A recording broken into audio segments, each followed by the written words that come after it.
Hey everyone, welcome back to Breakthrough Innovation. With us today is Savannah Abney, the co-founder of the Breezy Company, a forward-thinking marketing firm dedicated to helping solopreneurs, startups, and small businesses maximize their marketing impact, particularly through thought leadership content and online reputation.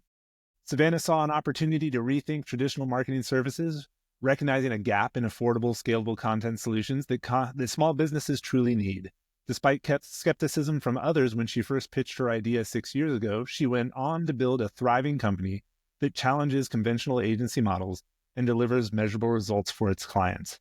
In this episode, we'll dive into how Savannah built Breezy, why she believes in the power of thought leadership content, and how businesses can leverage innovative marketing strategies to stand out in 2025. We'll also discuss the evolving role of AI in content marketing and what leaders need to know to build a strong online reputation in an increasingly digital world. If you're a business owner or a marketing leader looking for innovative ways to grow your brand and influence, this is the conversation for you. Savannah, I know Preston and I both come from the agency world, so this idea of the non-traditional agency really resonates with us because I think there's a lot of opportunity there. So we're thrilled to have you on the show. We're really excited to dive in. Thanks for having me. Yeah. So to start off, tell us a little bit about your journey and what got you to your current role. Yeah, so in college, I was in the nonprofit space and kind of worked up at an organization from an intern to part-time to full-time, ended up working on the creative staff. And just a few months into that job, I got engaged to my now husband. And he had just Congratulations. moved away to, it's funny how life actually ends up impacting your career so much. You think it's, going to be one path, it ends up being very different. But he moved away to start a new career. So we're doing long distance. We end up getting married, and I realized that while it was probably not the wisest decision at the time to be newly married and broke and having almost no experience, I decided I was going to start freelancing and working for myself. Very typical, crazy entrepreneur ego, if you will. So, but I'd always wanted to work for myself. I'd always wanted to own my own business. Since I was a little kid, people would ask, "What are you going to be when you grow up?"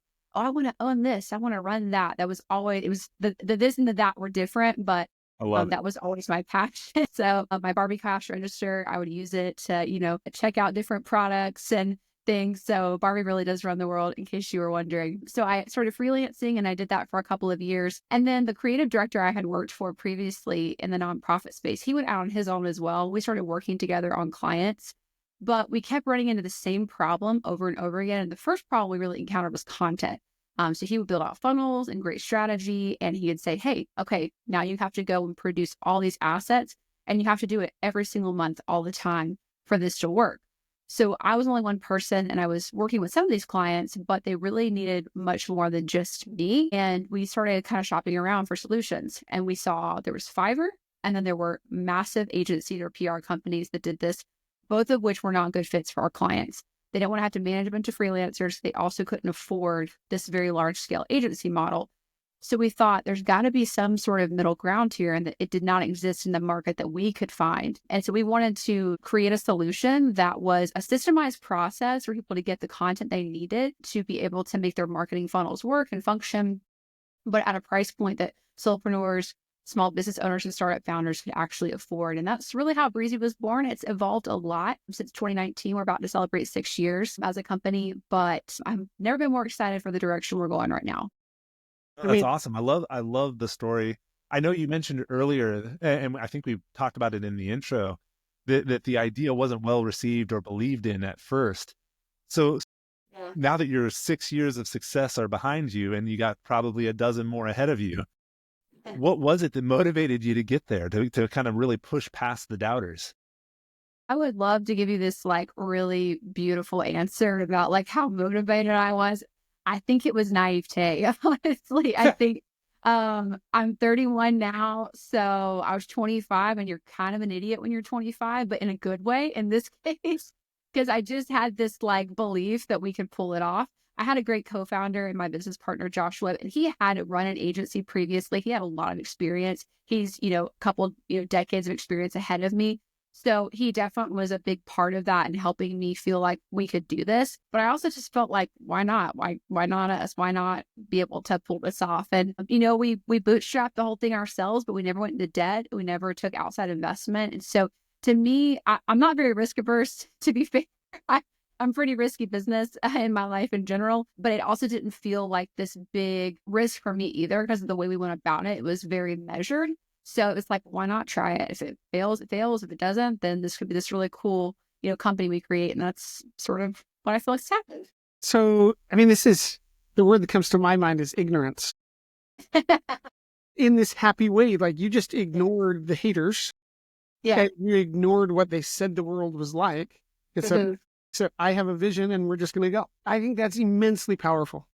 I think being is one of the best things sometimes for you as a business owner. I mean, obviously over time you have to smarten up a little bit with certain things, but I think there's just undeniable belief that you can pull things off and make things happen. Sooner or later, that usually sticks. You might have some failure along the way, and we've had plenty of failure in our 6 years of business, but just that consistent relentlessness that we can keep doing this, we can keep figuring out a way to solve problems and create solutions to keep this thing going.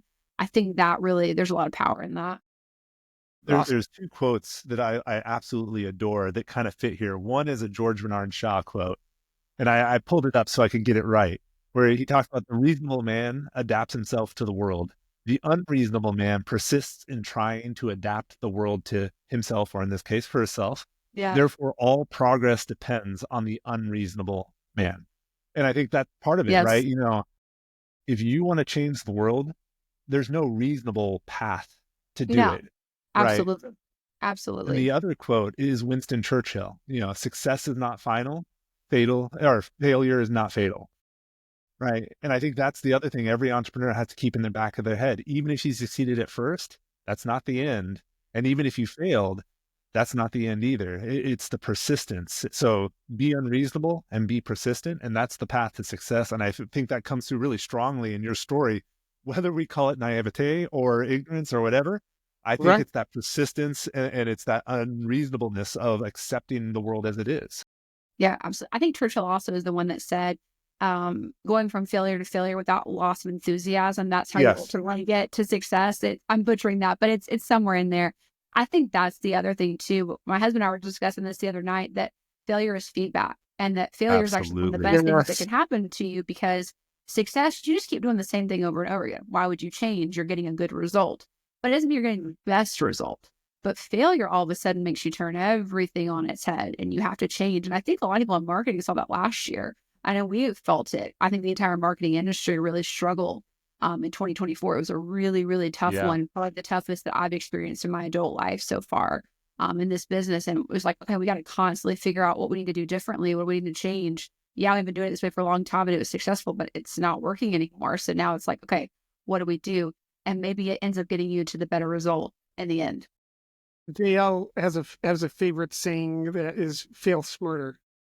Yeah, I It's like not fail that. faster or anything like that. Like fail smarter. Right. That's the whole purpose of failing, is to get smarter. You don't learn from success, to your point. You learn from failure. Right. And I think I've kind of evolved that now to fail small. So I think that's the other thing, like run small experiments, right?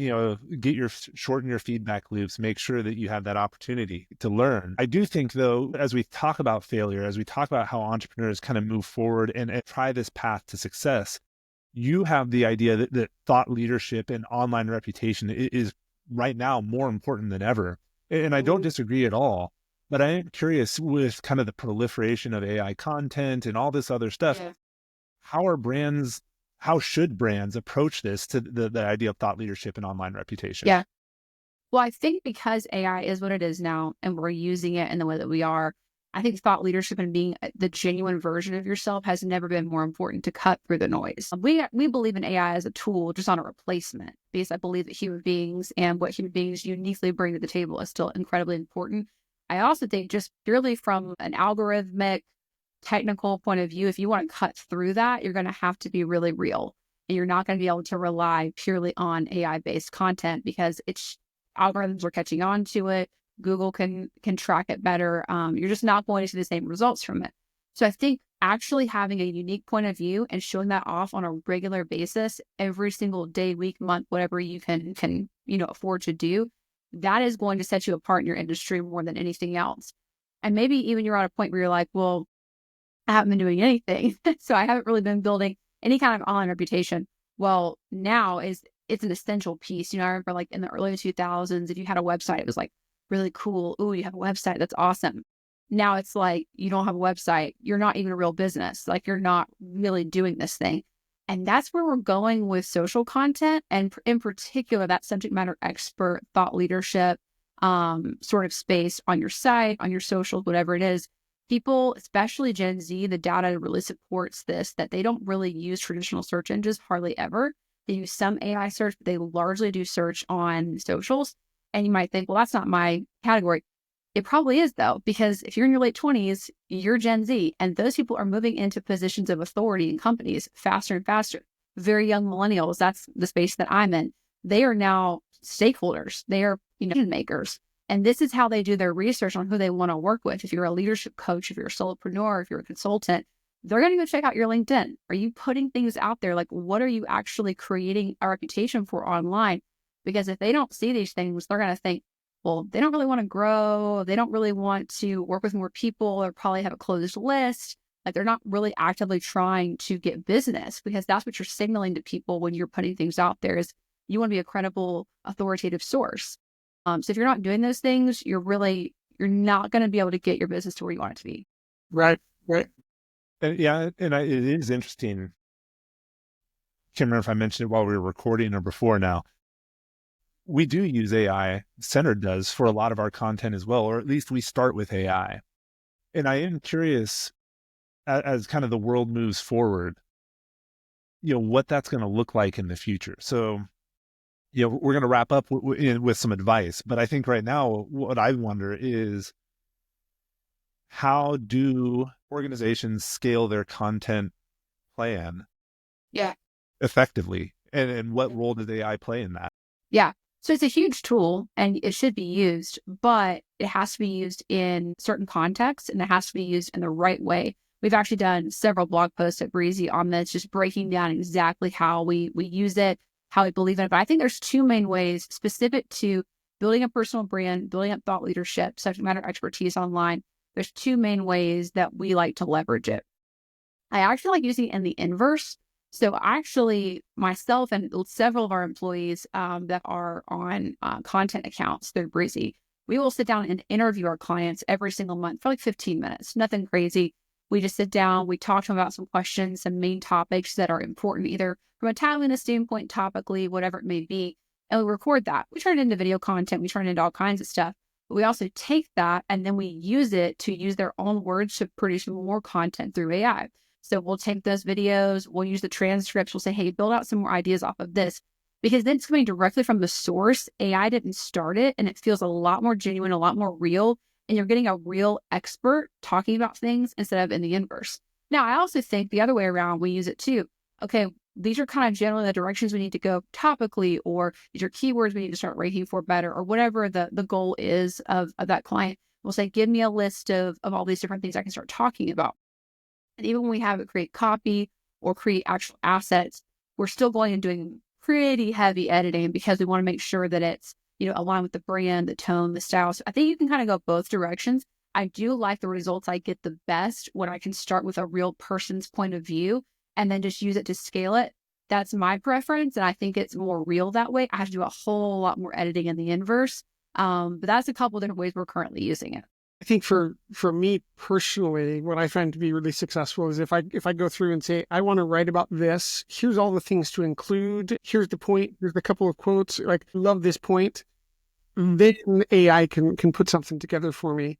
But I agree with you. If you just say AI, write it for me, it's very generic. In a world, in today's market. Yeah. It's just the same environment. In conclusion, like, you can just tell it's written by AI. Yeah, for sure. Now, Savannah, as we move into the wrap-up phase, you mentioned earlier you have a podcast. Do you want to talk a little bit about that? Let people know what that's all about? Yeah, it's called Marketing on the Move. You can find it anywhere that you stream your podcast, Spotify, Apple Podcasts, etc. We're also on YouTube, so you can watch the episodes there. It's really about giving really practical and tactical tips for busy business owners, solopreneurs, startup founders, to just make the most of your marketing. We know you're really, really busy and you don't have a ton of time to do research, and maybe you're not in a place to afford marketing services yet. So this is a great way to learn more about how to build that online reputation, how to produce more thought leadership assets We're also kind of changing up a little bit of our schedule this year, where we're going to be interviewing business owners in all kinds of different spaces. You'll get to hear founder stories, wins and losses, how they're leveraging marketing in their specific spaces. So just fun conversation. It's our team at Breezy that hosts it, several of us. So check it out wherever you get your podcasts. Awesome. All right. Before we go, to really kind of put a bow on all this, what's the key takeaway you think entrepreneurs need when it comes to establishing credibility and that thought leadership online? What you say online is actually who you are, whether you think so or not. You might think, oh, but I am in real life is who I really am. Online is different. But people are going to look at your online presence and attribute value to your business based on that.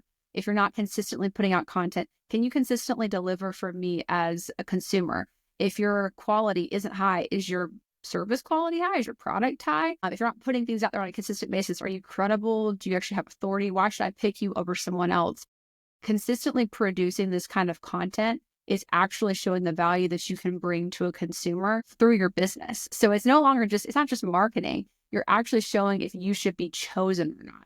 And I think that's really where it's most important. Whether you can do that 7 days a week on LinkedIn or whatever platform you're on, or if you can only commit to 1 to 2 times a week, whether you're doing it internally or you get a team like ours that's helping you, I think just being consistent with it is really the key. And one thing I would add to that is a lot of people, myself included in the beginning, it seems very overwhelming, Yeah, very intimidating. no But doubt. I promise everyone who's listening right now, it's easier than it's ever been. And Absolutely. that first step is the hardest, and it only gets easier from there. So Great. just take the risk, no matter if you're Savannah risk averse or if you're me risk averse, Yeah, dive in and give it a try because it is more than absolutely. worth it. Yeah, So for sure. Savannah, I love everything you said. We got to wrap up. I want to thank everyone who's made it all the way to the end with us. Hopefully you found some value today. I'd love it if you left a rating or a review on wherever you're listening.